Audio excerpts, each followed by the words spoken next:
Welcome back to the Saturday edition of Locked On Women's Basketball, the internet's only women's basketball draft-focused podcast. Today, we're going to go through our hot takes on the 2024 WNBA Draft. Locked On Women's Basketball starts now.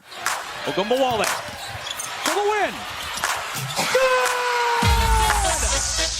Good! You are Locked On Women's Basketball, your daily podcast on women's basketball.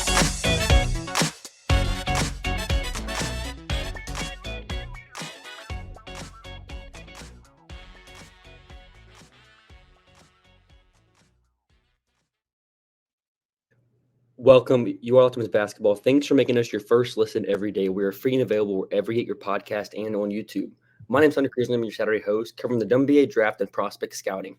I'm joined by co-hosts M. Adler and Lincoln Shafer. M covers WNBA with a focus on player development in the game within the game. Lincoln is our biomechanics guru and contributes to our WNBA Draft coverage at The Next. Today's episode is brought to you by JCE Medical. Empower yourself with when you purchase a JCE case. Providing you with a personal supply of 5 antibiotics that treat 50-plus infections. Get your say at jacemedical.com and use code LOCKEDON to get $20 off your order. That's JASEmedical.com. So today we're going to get into some hot takes on the 2024 WNBA Draft. And I'll give it to you first, Em, to kick us off with our first hot take of this episode. Why are you surprised? I didn't know that I was being called on first. This is the beauty that you get when you tune in to the Saturday edition of Locked On Women's Basketball. You could tune in for a very in-depth discussion with like well-sourced takes about what's going on in the WNBA draft this year. You could tune in to a 20-minute almost diatribe on what artificial intelligence means with respect to the human race and how that relates to this little stupid hobby of ours. And sometimes you can just tune into, oh, hey, these guys couldn't think of anything to do this week, and now Emma's stalling. I will say that Lela Leon is the best international prospect in women's basketball history. That's my hot take. Lauren Jackson doesn't exist? I forgot that Lauren Jackson existed. Second best. Yeah, LJ is a bit of an exception there. LJ is a bucket and a problem, and so is my memory. I was like, wow, Em, you think Lacon's the second best prospect ever? I'm like, I know I'm high on her game, but I never thought I was that high on her game. But no, I'm actually just renationalizing Australia, but instead of being part of the United Kingdom, it's now part of the American Empire. For our listeners, Em, what makes Lacon such an elite prospect to you? Leon, for me, you don't run into players who have her kind of her combination of processing, creativity, and really, really innate athletic tools. I think the best way I can describe her is at the age of, I want to say 19, she is basically what we are seeing currently out of sophomore Kiki Rice, but A, draft eligible, and B, is somehow right now a little more consistent at actually shooting the three and projects to actually draw a lot more fouls. That's sort of the best way I can put it. And Kiki Rice is a really freaking good prospect. So that's a really interesting comparison that I hadn't really thought about. I think neither did I a little bit better feel, but I think that Kiki might be more effective in a less flashy way, if that makes sense. Yeah. But they're both very good, and that is a pretty solid comparison. Lacan has a lot of potential as like a long lead ball handler who can guard at the point of attack. To say that she's the best international prospect since Lauren Jackson I don't think that's indefensible, at least. It is Ann Waters' erasure. Wait, no, Ann Waters was before LJ. Oh, man, I was trying to sound cool, and I just ended up falling flat on my face. No, I mean, what it is it's mostly a statement about the fact that I don't really care for post scorers who can't defend or move particularly well, and that's just what Liz was. I mean, we've also had other solid international prospects. I am certain, and we're definitely going to go into this at some point over the summer. I'm certain we'll all figure out that Emma Simon was like a far better prospect than like the 20th overall in what was an extremely, if I remember correctly, a fairly weak class to start off with. But I feel pretty confident in saying this. Yeah, like at the very least, positional value, point guard's always better than a center, at least in the history of the W. I believe Miesemann won the same award that Carla Leite won last year in terms of like the best young player in the French league. I'm pretty sure that was the award she won. And I think in general, that's going to be the big thing for Leon and where her draft slot is. If she shows real interest in being a WNBA player, she's not going to make it past the second round. Like we've seen some other fringe prospects go in the third round just because there's not really any determined interest. And with WNBA general managers, you aren't guaranteed to have a job for a decade. And that could be, it could be a minute before we see Leon in the league, if at all, if she doesn't. I thought this was a pot of hot takes, and all you say is she's not going to get out of the second round. I don't think she's getting out of the second round, even if she is lukewarm on coming to the W. Like, she's just that good. I'll drop the least hot take of all time. I don't like prioritization.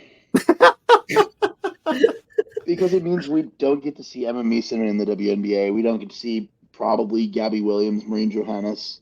And at this point, even before prioritization, there was 0 to slim chances Alina Yakupova would ever play in the WNBA. But we're just missing out on so many awesome, fun basketball players that don't want to play in the WNBA for whatever reason, and it's sad.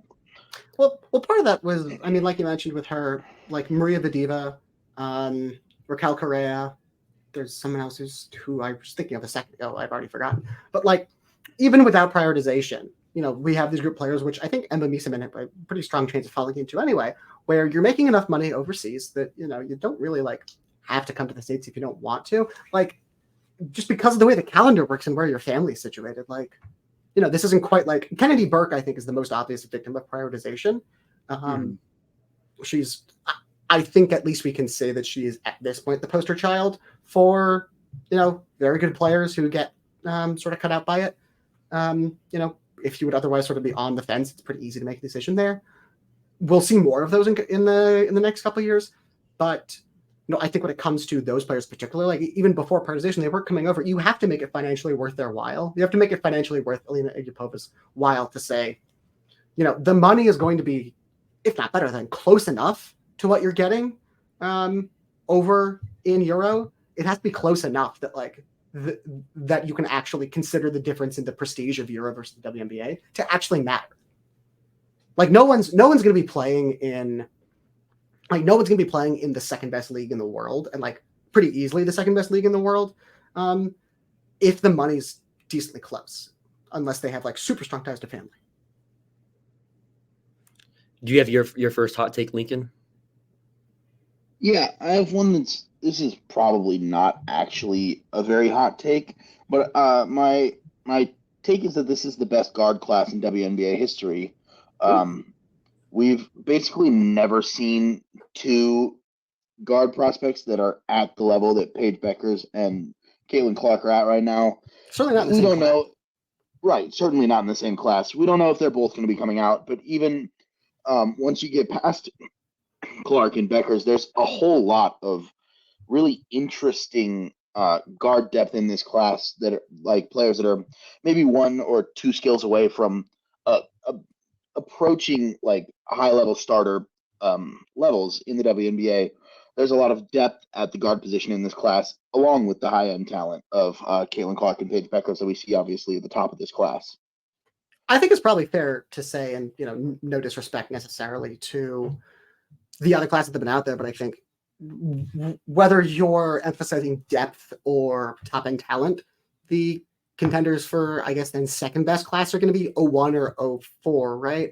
You know, 01 being not exactly the second best prospect in the class, but Kelly Miller, Jackie Stiles, Dana Nolan, Samika Randall was quite good. Shea Ralph was, you know, injuries away from probably being a multi-time All-WNBA player. 2004, obviously your lottery includes DT, Elena Beard, and Lindsay Whalen. Those are pretty good players. 2024 draft, very good. We'll get back into our conversation today, and I'll give my first hot take after the break. But first, here's a word from our sponsor, JCE Medical. I know we come to sports to escape from some of the crazy realities of real life, but can we just talk a minute about preparing for real life? According to the FDA, pharmacies are running out of antibiotics right in the middle of the worst flu season in over a decade. This is scary. I can't imagine a more helpless feeling than if one of my family members or friends got sick from a supply chain issue that kept them from the life-saving medication they needed. Thankfully, we'll be okay because of JCE Medical. The JCE case is a pack of 5 different antibiotics to treat and long last of bacterial infections, including UTIs, respiratory infections, skin infections, among others. This stuff could happen to any of us. Visit jcemedical.com and complete your physician encounter. It will be reviewed by a board-certified physician, and your medications will be dispensed by a licensed pharmacist at a fraction of the regular cost. It's never been more important to be prepared than today. Go to jcemedical.com and use code LOCKEDON to get $20 off your first order.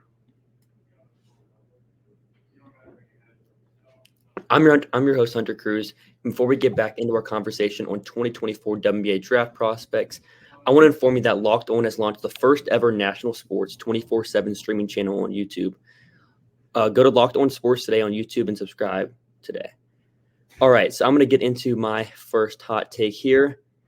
And my hot take is that Te-Hina Paopao is the best 2024 draft prospect from South Carolina. I believe that for me, I'm someone that values scalability and skills that I think shooting is a skill I really value a lot. Unlike a lot of general managers. And I think feel is a skill I feel, or however you define it. I think that's a trait I really value. And when someone like Cardoso, we talked about it, I think it was either last week or the week before, about do you want to have a player like her skill set, who's a drop big, isn't the most offensively advanced player, as your anchor, as your center? And for me, I lean no right now. Like I could change. There's a chance that she could just really develop and hits a new mark, because not necessarily development's linear all the time. And she's definitely been behind, having to sit behind Leah Boston for an extra year. So I think right now, Te-Hina Paopao, like I've tweeted a couple of times now, she has shot 40% from 3 in every single game this season. Not once has she had a bad shooting game so far this year. And I believe the next best player is like 78.6%. So she's in like a class of her own right now. She's the exact inverse of Addie Sue from Columbia, who will either shoot 10 of 12 or she will shoot 3 of 12. There's no in between. Yeah, that's an interesting take. I think a lot of it depends on, to me, it a little bit of that depends on whether or not you think Paopao is a 1 at the next level. I don't know if she can handle primary playmaking responsibility, but obviously anyone who is shooting at that level, for the way that Paopao has for the last 12 months now, she finished the season on an insanely hot shooting stretch at Oregon last year. One of the hottest 10-game shooting stretches we've ever seen. Yeah. And it's definitely defensible. Cardoso is also she's got an interesting developmental path to go down to become a high-level WNBA player. She is big and athletic and has solid instincts, which are all very good things to have if you're a basketball player. But it's just there's some idiosyncrasies in Cardoso's game. She's been working with Dawn Staley this year, especially on trying to find a go-to post move. And if she can find a go-to post move, and even better, a go-to post move and a go-to counter to the post move, because all you really need is 2 post moves, an inside shoulder and outside shoulder. And if you're 6'7" and you have good touch, that's like a 7-year WNBA career. So there's a lot of interesting things on this South Carolina team.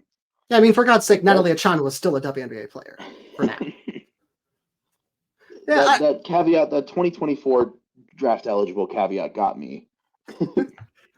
Yeah, it's interesting with Cardoso because I'm of two minds with her, which is, I shouldn't say I'm of two minds, but it's interesting sort of trying to figure out where the arc sits with her, because on the one hand, I think Hunter, at the very least you and me, we tend to, I think, have a bias away from this kind of archetype. And I think it's pretty obvious, right? You just watch the different teams on the W, and it's sort of obvious which sort of archetype at center is just a lot more fun to watch. And it's and no offense to Cardoso, who was very fun to watch on defense, but just overall, like it's just a lot less fun to watch Tierra McCowan work than Jonquel Jones, for example.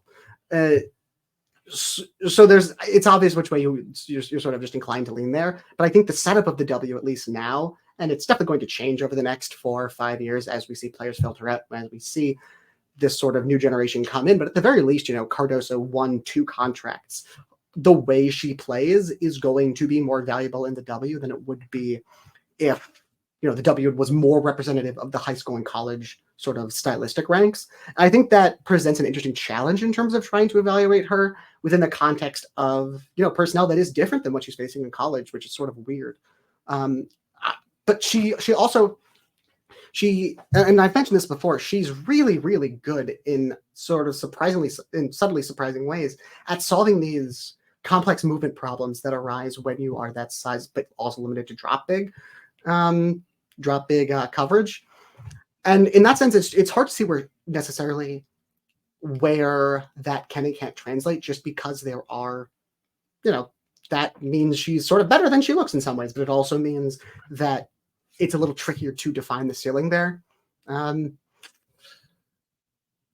Yeah, I mean, the thing for me with Tina Paopao is if she can't get to the rim and she can't draw fouls, and also she doesn't improve a lot as a defender, then we're talking about, like, what if Lindsay Allen can shoot?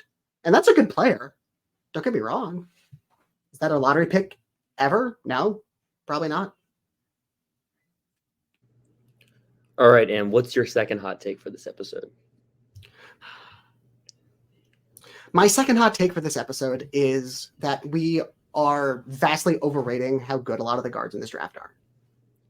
I think if Sarah Andrews was actually, like, worthy of a top 10 pick, she would have looked like a top 10 pick more consistently as of now.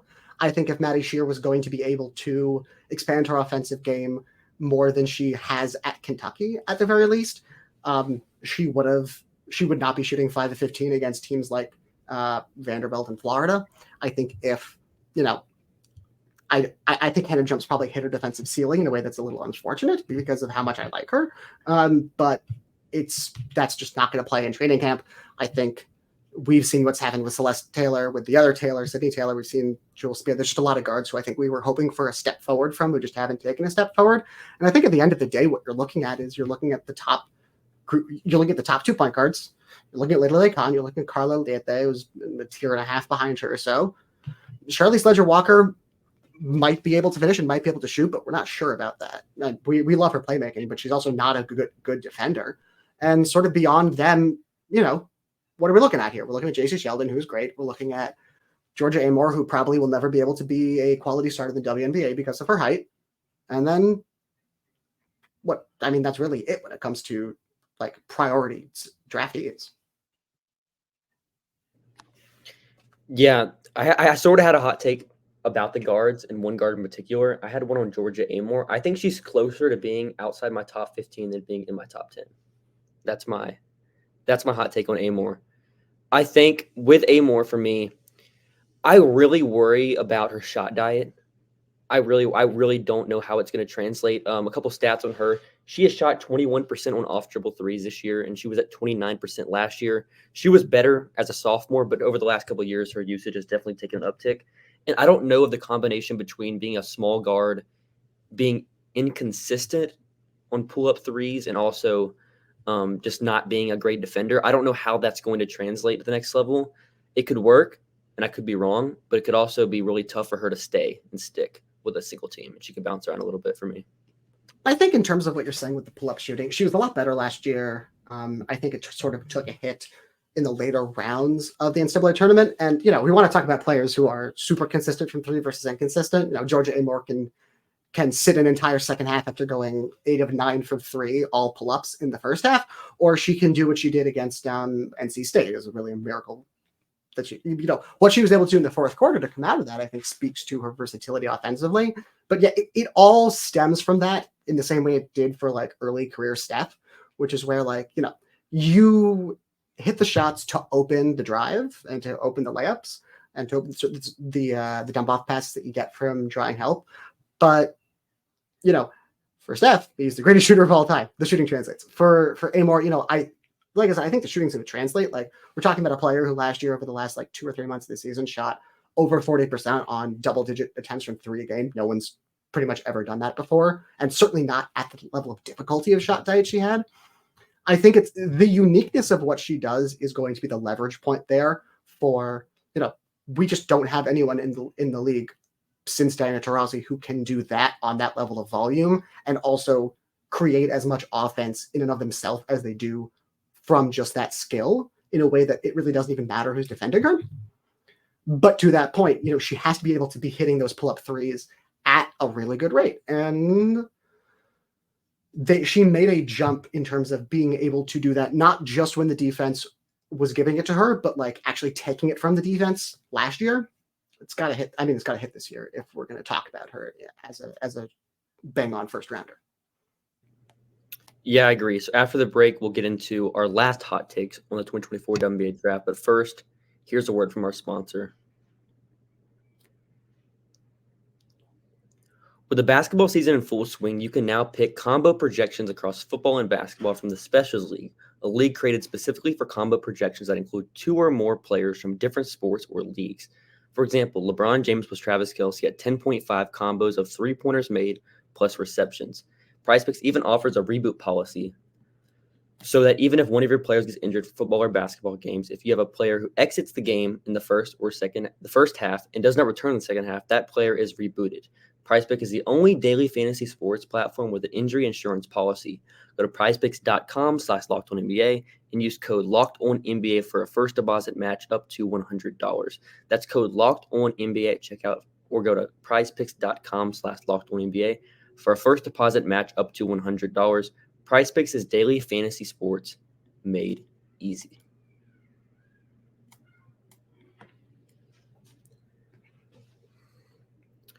All right, welcome back. I'm your host, Hunter Cruse, and I'll swing it over to Lincoln to give his hot take on the draft. I have a take that's not really a hot take, but it's something that will spark conversations. Because my take is that there's going to be one person, at least one, that people expect to go back or expect to come out that will do the opposite of what people think. So just what does that mean? That's some like a first round prospect that we expect to come out will announce that they're going to go back to school for another year using the last class that has a COVID year, or there's going to be one person that we expect to go back. Like, I think right now we all expect Paige Beckers to go back to school, or one of the other guards with remaining eligibility that we think could use their extra year of eligibility that's going to actually come into the WNBA draft this year. Let's look at who we expect to go back. And I'm just going to go down from the list I have here. We expect Paige to go back. Paige going back would go into the draft would be a good hot take, though. Yeah, I mean, that'd be unexpected for sure. Paige, we expect to go back. Actually, I would say I'll actually just go down the list and say, because it's much harder when I do it this way. Mm-hmm. This makes for excellent podcasting. People just listen to me pulling up and just reading names off a spreadsheet. It's the best. Yeah. Everyone knows podcasting is a visual medium, which is ironic because we actually do video for this. I'm just going to go down the list. Clark, we expect to come out. Paige, we expect to go back. Brink, some people say 50-50. I would say more people expect her to come out than go back, especially with Stanford going to the ACC. Aaliyah, not I don't think anyone's sure. JC has to come out. Camilla is widely expected to come out. Mm-hmm. Charlize I think she's said she's coming out. Tina Paopao said she's going back. Rakia has to come out. Sheer, who the heck knows? Amore, I think we expect to come out. Amore is an interesting one because I think it hinges a lot. Where is Kenny Brooks coaching next year? This is a question that is worth, I think, getting into in written form in a blog post on the nexthoops.com at some point later in the season. But Kenny Brooks seems like a very obvious guy who could be wearing white and orange next year, and that would be a pretty easy reason for Amore to not come back. That's not sourced. It's just really are. That's not source. It's just really obvious. Sarah Andrews, who knows? Hannah Jump has to come out, but just might go to med school instead, or just might go to a residency instead, I should say. Diamond Johnson, who knows? Charisma Osborne has to come out. Angel Reese, who knows? Nika Mule. I think lean Angel Reese goes back to school. I would probably lean that way, just given what we've heard from WNBA GMs. I think between what she's able to do at LSU, which is play very good basketball and win a bunch of games and be on TV a lot, and get paid good money, between that and I think what we've been hearing from GMs about where, you kind of expect her to go, I think there is, at this point in the season, really only downside for her at hopefully not having to go through what Bree Beal went through last year is how I'll put it. Nika Mule, I think we expect to come out, but Hunter, you got a report today that she might return. Yeah, it's possible that Nika Mule could return to school. We'll see. Celeste has to come out. Sydney Taylor has to come out. Jewel Spear doesn't have to come out, but we're at the end of the list here. Alyssa Usby, we expect to go back. Maddie Westbeld, we expect to go back. Shaylee Gonzalez has to come out. Mackenzie Holmes has to come out. Elizabeth Kitley has to come out. Deja Kelly, we expect to go back. Haley Van Lith, I think we expect to go back. Is there anyone important I'm missing here? Aoka Lee, do we expect Aoka Lee to go back? I don't know. That's a She good still has question. eligibility? Yeah, buddy, she's taking she 2 medical red year shirts. after the medical red shirt. Yeah. She's missed 2 years.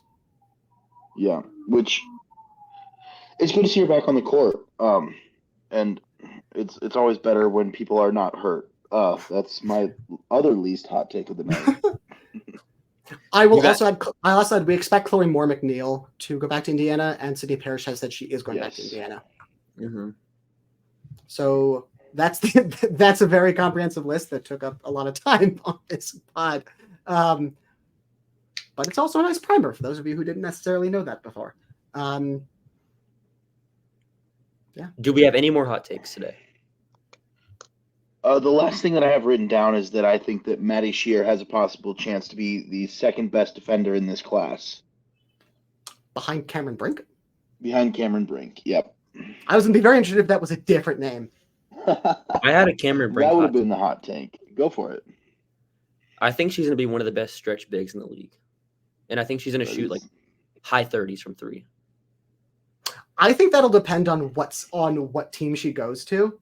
I think if she goes to LA, I feel pretty good about what she can do as a shooter. I feel good about what LA is building. I don't know if I feel good about where LA is yet. Mm-hmm. Like the Cameron Brink 3, whoever Cameron Brink is, this is a really weird way to phrase it. Whoever is the Cameron Brink of, let's say, 2027, I feel good about LA knowing what to do with that jump shot in order to turn it from 32, 33% from 3 to 38, 39%, if possible.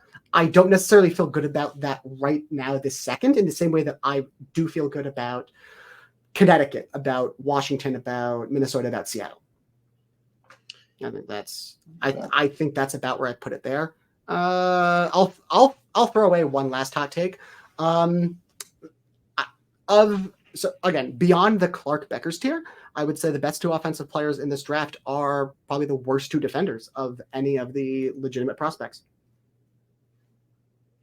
Let me figure out in my head who you mean. Georgia Amore? Yes. And Rickea Jackson? Alyssa Peely. Ooh. Alyssa Peely. Yeah, that is true. I mean, maybe if you're a prospect in this class, then she's worse. She is a worse defender. I'll give you that. No offense. She's a fun player, to be clear. Very fun. Very fun hooper. Fun. Especially the past couple games. Tennessee's needed it. Yeah, this was a good episode to talk about some of our opinions on this draft. And so thanks for making Locked On Women's Basketball your first listen every day. Join the team back next week for continued coverage of women's college basketball. Make your second listen Locked On Sports Today, the first ever national sports 24/7 streaming channel on YouTube. Have a great rest of your weekend, everyone.